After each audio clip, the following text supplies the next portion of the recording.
On the quiet outskirts of Cedar Ridge, Tennessee, the morning of September 14, 2023, began like any other familiar rhythm of barking dogs, passing trains, and school buses rumbling down country roads. Parents waved sleepy children through screen doors. Lunchboxes swung from small hands, and the day felt predictable. Even safe, that sense of safety was shattered at 7:42 a.m. Bus 22, carrying 23 children from 1st to 5th grade, was midway through its route. For nearly 13 years, driver Marge Collins had navigated these roads. She knew every family, kept spare gloves in winter, and rewarded good behavior with stickers. Nothing signaled what was to come. Inside, children chattered about a field trip, 5th graders debated music choices, and 8-year-old Eli Turner hugged his backpack, unaware that another student, sitting 2 rows behind him, carried something far more dangerous. At 7:50 a.m., the first 911 call broke the stillness.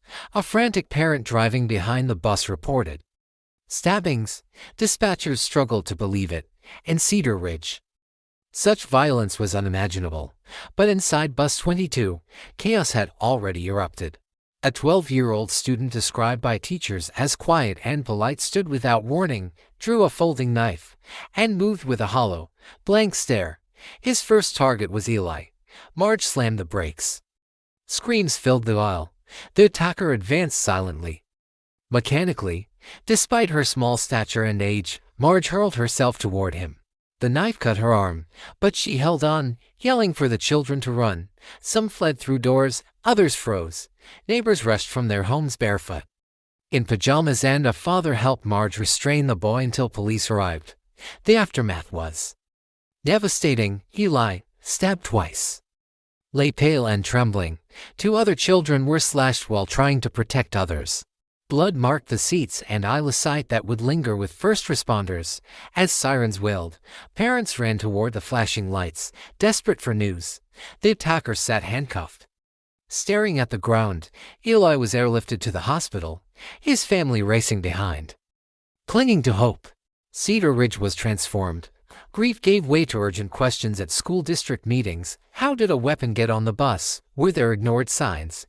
Could this have been prevented? The district promised an investigation, but for many, it wasn't enough. Teachers recalled the boys' months of emotional distress. Some students spoke of bullying and isolation, yet no one imagined this. Marge, injured and shaken, visited Eli in the hospital with a stuffed bear, apologizing through tears even as she was hailed a hero. Eli survived, enduring surgeries and therapy. His return to school was met with handmade cards and a desk placed in the sunlight. But for the community, survival was not enough. Trauma lingered. Town meetings grew tense. Parents called for metal detectors on buses, mandatory bag checks, and better mental health support. One mother's voice broke in a crowded auditorium. "We send them to school believing they'll be safe. That's the bare minimum. And you failed us." Months later, Bus 22, cleaned and repainted, returned to service. Some children refused to sit in certain seats, others wouldn't ride at all. Marge, after therapy, resumed driving, a small cross hanging near her dashboard as a quiet reminder. Cedar Ridge would heal, slowly and imperfectly, but never forget.